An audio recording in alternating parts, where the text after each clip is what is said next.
Terdapat beberapa kasus karakter yang terjadi pada anak. Yang pertama, saya akan menjelaskan 3 kasus karakter pada anak. Yang pertama, kasus anak yang cenderung agresif. Anak menunjukkan perilaku agresif secara fisik, memukul, menendang, atau verbal, berteriak, mengancam, mengejek terhadap teman, keluarga, atau bahkan benda di sekitarnya.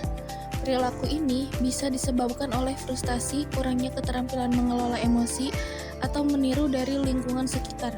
Contohnya saat saya observasi, masih ada beberapa anak yang mengejek temannya, atau mengambil mainan temannya, atau memukul temannya dengan topi. Analisis dampak untuk diri sendiri atau untuk diri anak itu. Anak beresiko dijauhi oleh teman-temannya, merasa kesulitan membangun pertemanan yang sehat, dan mungkin mendapatkan hukuman dari orang tua atau guru. Selain itu, anak dapat terus mengalami kesulitan dalam mengelola emosi yang bisa berdampak negatif di masa depan. Dampak untuk lingkungan. Lingkungan pertemanan anak menjadi tidak nyaman dan penuh konflik.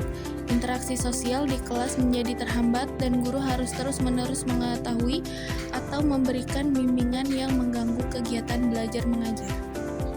Untuk kasus yang kedua, anak cenderung menarik diri atau introvert berlebihan. Penjelasannya, anak menunjukkan perilaku menarik diri secara sosial, seperti jarang berbicara, suka bermain sendiri, menghindari kontak mata. Ini bisa terjadi karena rasa malu, kecemasan sosial, atau merasa tidak aman untuk berinteraksi. Contohnya, saat observasi juga saya menemukan satu anak yang dia cenderung lebih suka sendiri. Kebetulan dia duduknya itu di belakang dan tidak berinteraksi dengan teman-temannya. Analisis dampaknya untuk diri sendiri atau untuk anak itu, anak bisa merasa kesepian dan sulit mengembangkan keterampilan sosial. Ada risiko anak kurang mampu mengekspresikan diri dan kebutuhan mereka, serta berpotensi mengalami kecemasan yang lebih tinggi di lingkungan sosial. Dampak untuk lingkungan. Anak mungkin akan kesulitan menyesuaikan diri dengan lingkungan baru seperti sekolah, kan?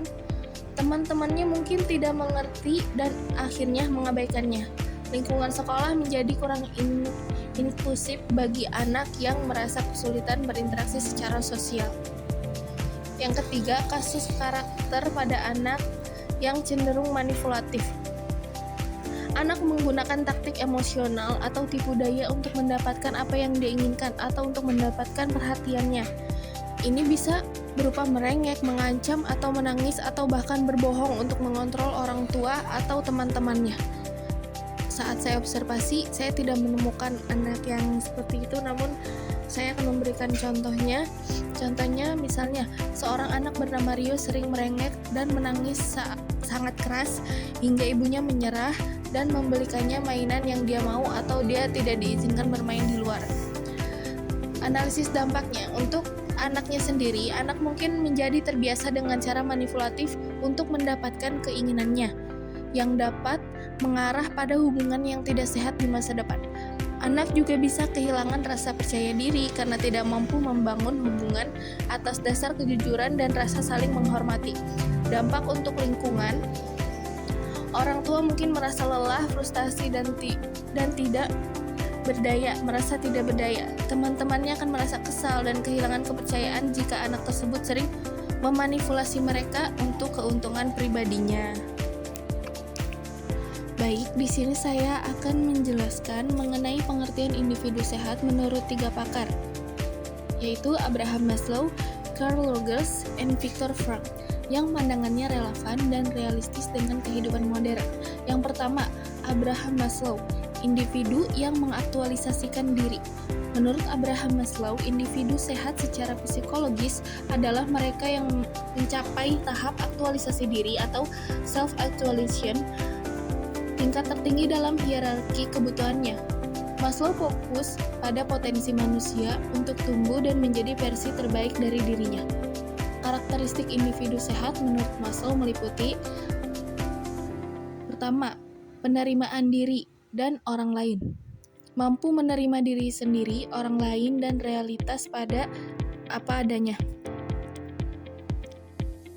Kedua, spontanitas dan alami.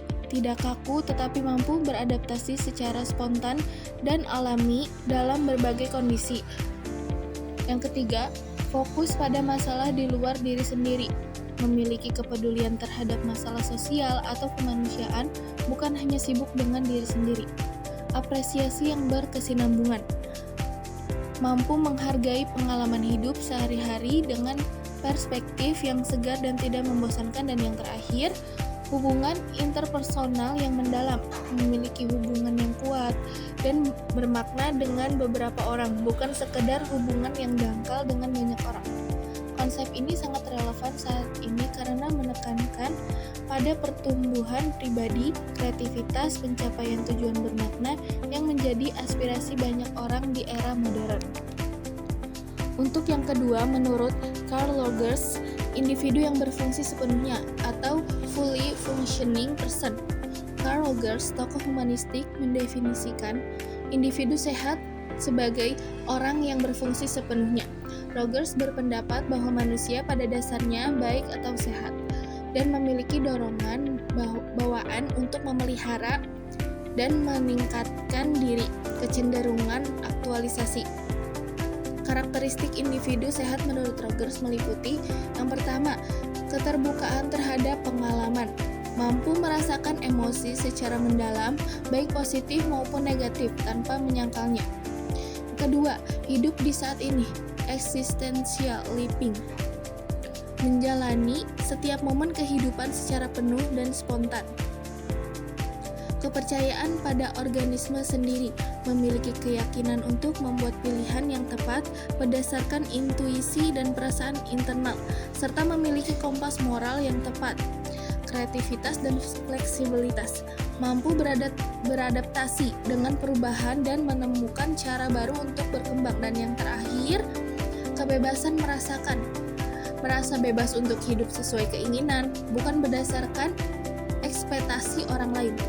Pandangan Rogers relevan dalam kehidupan sekarang yang seringkali penuh tekanan sosial dengan penekanan pada otentisitas diri, kepercayaan diri, dan kebebasan untuk bertanggung jawab atas pilihan hidup. Yang ketiga, menurut Viktor Frankl, individu yang menemukan makna. Viktor Frankl, pendiri logoterapi, memandang kepribadian sehat melalui lensa pencarian makna hidup. Individu yang sehat adalah mereka yang berhasil menemukan dan mengejar makna dalam eksistensi mereka, sebuah proses yang disebut transendensi diri. Karakteristik individu sehat menurut Frankl meliputi yang pertama, memiliki tujuan hidup, memiliki kesadaran akan tanggung jawab dan tugas yang harus dipenuhi dalam hidupnya. Yang kedua, orientasi pada makna, fokus pada sesuatu atau seseorang di luar dirinya sendiri, misalnya pekerjaan, pasangan, atau tujuan mulia. Ketahanan atau resiliensi, mampu menghadapi penderitaan dan kesulitan hidup dengan sikap yang bermartabat, mengubah tragedi menjadi kemenangan pribadi. Dan yang terakhir, kebebasan memilih sikap, mempertahankan kebebasan internal untuk memilih sikap dalam menghadapi kondisi eksternal yang tidak dapat diubah. Relevansi Frankl sangat kuat di masa kini, di mana banyak orang menghadapi krisis eksistensial, kecemasan, dan rasa hampa. Teorinya menawarkan panduan praktis bahwa makna hidup dapat ditemukan dalam segala situasi, bahkan di tengah tantangan terbesar, dan hal ini krusial untuk kesehatan mental yang optimal.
hasil observasi saya untuk mengamati pengembangan karakter di sekolah. Untuk yang pertama, pendekatan strategi, metode, teknik, dan model pembelajaran yang saya ambil adalah pendekatan komunikatif dan kolaboratif. Alasan saya memilih itu, yang pertama, dalam mempelajari sandi angka kepramukaan, siswa perlu berdiskusi, saling bertanya, dan bekerja sama untuk memecahkan sandi.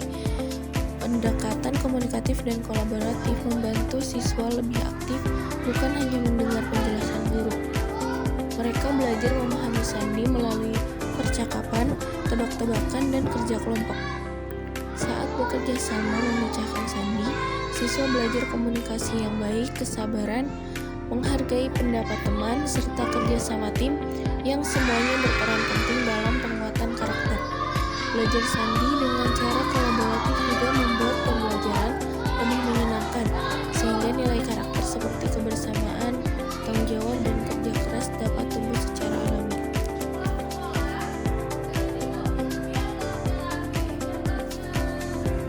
Untuk strategi atau teknik pendidikan karakter anti korupsi, upaya yang dapat dilakukan di kelas memberikan contoh konkret seperti kejujuran dalam mengerjakan tugas dan keadilan dalam pembagian kelompok. Mengintegrasikan nilai anti korupsi ke dalam materi pelajaran melalui cerita atau video pendek atau kasus sederhana. Membiasakan budaya jujur seperti kehadiran, menyatakan jika menemukan barang yang jatuh atau mengembalikan alat sekolah. Diskusi kelas tentang dampak korupsi dengan bahasa yang sederhana. Alasan upaya ini dilakukan, siswa mudah memahami nilai anti korupsi jika diberikan contoh nyata dari kehidupan mereka. Pembiasaan sehari-hari akan membuat nilai kejujuran dan tanggung jawab tumbuh secara alami. Anak perlu tahu sejak dini bahwa perilaku kecil seperti mencontek atau tidak hadir tanpa alasan atau tidak jujur adalah langkah awal terjadinya korupsi.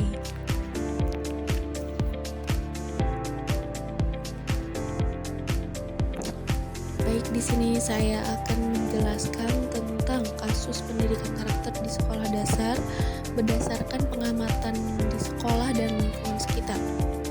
Nilai karakter yang sedang menjadi perhatian utama adalah toleransi, empati, dan kedisiplinan. Yang pertama, toleransi dan empati. Nilai ini menjadi trending topik karena masih ditemukan kasus pembulian antar siswa baik secara fisik maupun verbal. Perilaku membeda-bedakan teman berdasarkan agama, suku, atau latar belakang keluarga. Kenapa ini bisa terjadi? Yang pertama, anak-anak sering meniru ucapan atau sikap dari lingkungan rumah atau media sosial tanpa memahami dampaknya. Mungkin ucapan atau sikap dari lingkungan rumah, yaitu anak-anak SD sekarang banyak yang bergaul dengan anak-anak SMP atau SMA, atau saat mereka bermain sering mendengar orang yang lebih dewasa dari mereka berbicara kasar atau berbicara yang tidak seharusnya mereka bicarakan, lalu dari media sosial tanpa memahami dampaknya. Bisa dilihat dari hasil observasi saya, masih banyak anak SD itu rata-rata memiliki gadget sendiri, mempunyai media sosial dan lain sebagainya. Di sana banyak konten mungkin yang tidak seharusnya mereka lihat, tapi mereka malah menirunya. Lalu kurangnya kemampuan siswa untuk memahami perasaan orang lain atau empati. Masih kurang rasa empati mereka. Masih ada siswa yang belum terbiasa bergaul dengan teman dari latar belakang yang berbeda. Nah, untuk yang kedua, nilai karakter yang kedua yaitu kedisiplinan dan pengendalian diri. Nilai ini penting karena banyak siswa yang tidak bisa diam saat pembelajaran. Saat saya melakukan pengamatan, saat saya pemberian materi, Mungkin anak-anaknya masih banyak yang sering keluar masuk kelas atau berjalan-jalan ketika guru sedang mengajar, atau saya saat sedang memberikan tugas. Kenapa ini bisa terjadi? Mungkin anak kurang terbiasa dengan aturan dan rutinitas yang teratur. Pengaruh penggunaan yang membuat anak terbiasa berpindah perhatian dengan cepat. Kurangnya pembiasaan dari rumah terkait disiplin belajar dan mengontrol perilaku. Nah, kesimpulan dari semuanya itu adalah perlu mendapat perhatian khusus karena saat ini masih banyak muncul perilaku yang bertentangan dengan nilai-nilai tersebut. Jika tidak ditanamkan sejak dini, perilaku negatif seperti membuli, membeda-bedakan teman, dan tidak bisa mengendalikan diri dikhawatirkan akan terbawa sampai jenjang berikutnya.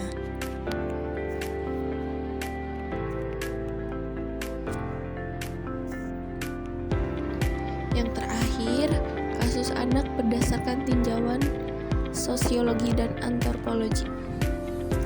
Kasus yang sering muncul yaitu perundungan atau bullying sesama siswa, kurangnya percaya diri atau menarik diri dari pergaulan, kesulitan beradaptasi dengan teman dari latar belakang sosial yang berbeda, masalah emosi seperti mudah marah atau frustasi. Nah, bagaimana cara upaya pencegahannya? Yang pertama, bisa membangun budaya sekolah yang ramah anak seperti salam pagi, senyum, dan pembiasaan positif.